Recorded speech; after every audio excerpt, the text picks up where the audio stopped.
Ma'aikatar harkokin wajen Rasha ta yi Allah wadai da hare-haren da Amurka da Isra'ila suka kai wa Iran. Rasha dai ta ce harin babu dalilin kai shi, hasali ma hari ne na wuce gona da iri ga ƙasar da ke cin 'yancin gashin kanta.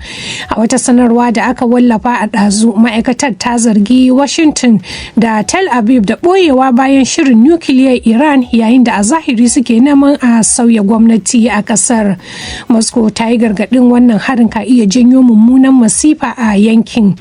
Kazalika ta ce harin bom da aka kai kan cibiyoyin nukiliya da ke ƙarƙashin hukumar kula da makamashin nukiliya ta kasa da kasa abu ne da ba za a amince da shi ba, kuma ta ce a shirye take ta taimaka wajen samar da kuduri na lumana tare da dora alhakin ta'azzarar duk wani abu da ka iya zuwa ya dawo akan Amurka da Isra'ila. To masu sauraro, labaran duniya na zuwa muku ne kai tsaye daga nan sashen Hausa na DW. Ƙungiyar agaji ta Red Cross ta ce hare-haren soji a yankin gabas ta tsakiya na iya haifar da mummunan martani a ɗaukacin yankin gabaki ɗayansa. Shugabar ƙungiyar Marijana Spojaric ta yi kira ga ƙasashen da su mutunta ƙa'idojin yaƙi da bin tafarkin diflomasiyya domin magance matsalar. Spojaric ta ce akwai buƙatar kare fararen hula da gidajensu da makarantu gami da asibitoci. Ta ƙarar cewa ƙungiyar ta agaji ta Red Cross tana da tawagogi a kasashen Iran da Isra'ila kuma da ma faɗin yankin, kuma a shirye suke don amsa kiran agaji na gaggawa. Yanzu kuma za mu je yankin gabas ta tsakiya domin jin halin da ake ciki bayan hare-haren Amurka da Isra'ila a Iran. Ga wakilinmu Mahmud Yayi Azare ɗauke da ƙarin bayani. Tun da misalin karfe 9:30 ne na agogon Iran, kafofin yada labaran kasar suka bayar da rahotannin jin fashe-fashe abubuwa a babban birnin kasar Tehran, yadda aka ga hayaki ya turnike sararin samaniyar dandalin Jamhuriya Sukwaya da kuma dandalin Hassan Abbas, yankunan da suka kunshi gidaje da ofisoshin jagororin Jamhuriyar Musuluncin kasar ta Iran. Hakanan an samu rahotannin fashewar abubuwa a wasu biranen kasar kamar Isfahan da Qom da Karaj da kuma Kermanshah. Sai dai har yanzu ba a san wace irin illa hare-haren suka yi ba.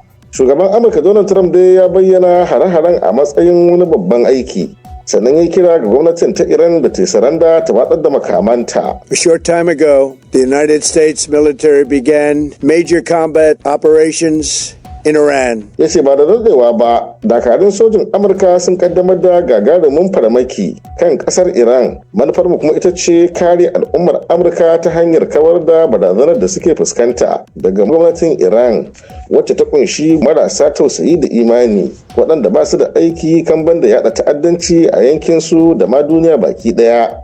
Dole ne mu murkushe su, ba za mu sake ba su damar sake sararawa ba. And we're not going to put up with it any longer. Wannan dai na zuwa ne bayan makonni ana yi wa juna barazana da kuma kokarin cin yarjejeniya kan aikin nukiliyar Iran ta hanyar diplomasiya a birnin Geneva. Tun farko dai dama ministan tsaron Isra'ila ya bayyana cewa Isra'ilan ta kaddamar da hari kan Iran ne da niyyar hallaka jagoran addinin kasar Ayatollah Khamenei da kuma jagororin juyin juya halin kasar da ke barazana ga talakawansu da ma makwabtansu game da duniya baki daya. Tuni dai Isra'ilan ta nemi mutane a ƙasar da su gaggauta ɓuya cikin ramukan ƙarƙashin ƙasa don kaucewa hare-haren ramuwar gayya da ta yi amanna cewa ƙasar ta Iran za ta kai mata. A yayin da shi kuma Firaministan Isra'ila Netanyahu ya wallafa a shafinsa na X cewa a lissafinsu za su kwashe kwanaki 4 suna wa Iran ɗin lugudan wuta kafin su gama kassara ta su kuma karya gwamnatin kama karyarta. Tuni dai ƙasar ta Iran ta mai da martani ta harba gwamman rokoki kan ƙasar ta Isra'ila, kamar yadda Iran ɗin ta yi lugudan rokoki masu linzami kan sansanonin sojin Amurka da ke ƙasashen Kuwaiti da Qatar da Bahraini da ma haɗaɗɗe daular Larabawa. Duk da cewa hare-haren da Amurkan ta kai kan ƙasar ta Iran ta kai su ne daga jiragen yakin ta na ruwa da ke kan tekun Fasha.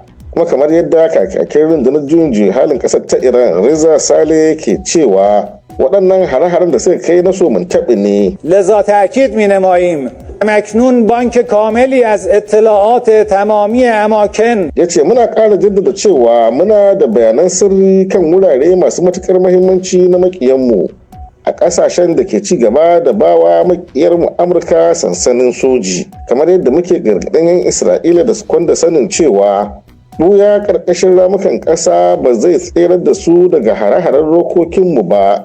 A hannu guda, ƙasar Saudiya tare da sauran ƙawayenta na yankin Gulf sun fito sun yi kakkausar suka ga hare-haren ramuwar gayyar da Iran ke kaiwa kan ƙasashensu.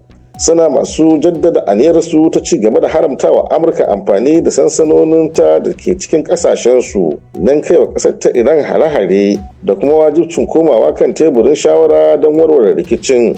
Mahmud Yaya Azare, DW Hausa, daga birnin Alƙahiran Masar.